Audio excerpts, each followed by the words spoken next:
ವಿದ್ಯಾರ್ಥಿಗಳು ಸೇವಾ ಮನೋಭಾವನೆ ಬೆಳೆಸಿಕೊಳ್ಳಿ. Professor B S. ಮಹದೇವಸ್ವಾಮಿ, ಚಾಮರಾಜನಗರ. ವಿದ್ಯಾರ್ಥಿಗಳು ಸೇವಾ ಮನೋಭಾವನೆ ಬೆಳೆಸಿಕೊಳ್ಳಬೇಕು ಎಂದು ಸರ್ಕಾರಿ ಪ್ರಥಮ ದರ್ಜೆ ಮಹಿಳಾ ಕಾಲೇಜು ಪ್ರಾಂಶುಪಾಲ ಪ್ರೊಫೆಸರ್ ಬಿ.ಎಸ್. ಮಹದೇವಸ್ವಾಮಿ ಸಲಹೆ ನೀಡಿದರು. ತಾಲೂಕಿನ ಪಣ್ಣೆದುಂಡಿ ಗ್ರಾಮದ ಸರ್ಕಾರಿ ಹಿರಿಯ ಪ್ರಾಥಮಿಕ ಶಾಲೆಯಲ್ಲಿ ಚಾಮರಾಜನಗರ ಸರ್ಕಾರಿ ಪ್ರಥಮ ದರ್ಜೆ ಮಹಿಳಾ ಕಾಲೇಜು ರಾಷ್ಟ್ರೀಯ ಸೇವಾ ಯೋಜನೆ 2026ನೇ ವಾರ್ಷಿಕ ವಿಶೇಷ ಶಿಬಿರ ಸಮಾರೋಪ ಸಮಾರಂಭ ಅಧ್ಯಕ್ಷತೆ ವಹಿಸಿ ಮಾತನಾಡಿದರು.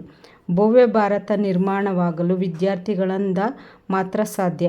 ಆ ನಿಟ್ಟಿನಲ್ಲಿ ಮಹಾತ್ಮ ಗಾಂಧೀಜಿಯವರ ಕನಸು ನನಸಾಗಬೇಕಾದರೆ ಅವರ ತತ್ವ ಸಿದ್ಧಾಂತಗಳನ್ನು ಜೀವನದಲ್ಲಿ ಅಳವಡಿಸಿಕೊಳ್ಳಬೇಕು ಎಂದರು.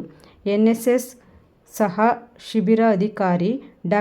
ಬಿ. ಆರ್. ಜಯಣ್ಣ, ಪತ್ರಕರ್ತ ಹಾಗೂ ಚಾಮರಾಜನಗರ ವಿಶ್ವವಿದ್ಯಾಲಯ ಕ್ರೀಡಾ ಸಲಹಾ ಸಮಿತಿ ಸದಸ್ಯ ಜಿ. ಬಂಗಾರು, ಶಿಬಿರ ಅಧಿಕಾರಿ ಎನ್. ಆರ್. ದೀಪಾ, ಉಪನ್ಯಾಸಕ ಬಾಲಸುಬ್ರಹ್ಮಣ್ಯಂ, ಚಾಮರಾಜನಗರ ವಿಶ್ವವಿದ್ಯಾಲಯ ಕಾರ್ಯಕ್ರಮ ಸಂಯೋಜನಾಧಿಕಾರಿ ಡಾ. ಆರ್. ಮಹೇಶ್, ಭೋಗಾಪುರ ವಸತಿಯುಕ್ತ ಸರ್ಕಾರಿ ಪ್ರಥಮ ದರ್ಜೆ ಕಾಲೇಜು ಉಪನ್ಯಾಸಕ ಡಾ. ವಿ. ಆರ್. ರಮೇಶ್ ಬಾಬು, ದೈಹಿಕ ಶಿಕ್ಷಕ ಆನಂದ್, ಮುಖ್ಯ ಶಿಕ್ಷಕ ಡಿ. ಎಸ್. ಭರತಭೂಷಣ್, ಗ್ರಾಮದ ಮುಖಂಡ ಶಿವಲಿಂಗೇಗೌಡ, ಎನ್ಎಸ್ಎಸ್ ವಿದ್ಯಾರ್ಥಿಗಳು, ಕಾಲೇಜಿನ ಸಿಬ್ಬಂದಿ ವರ್ಗ ಹಾಜರಿದ್ದರು.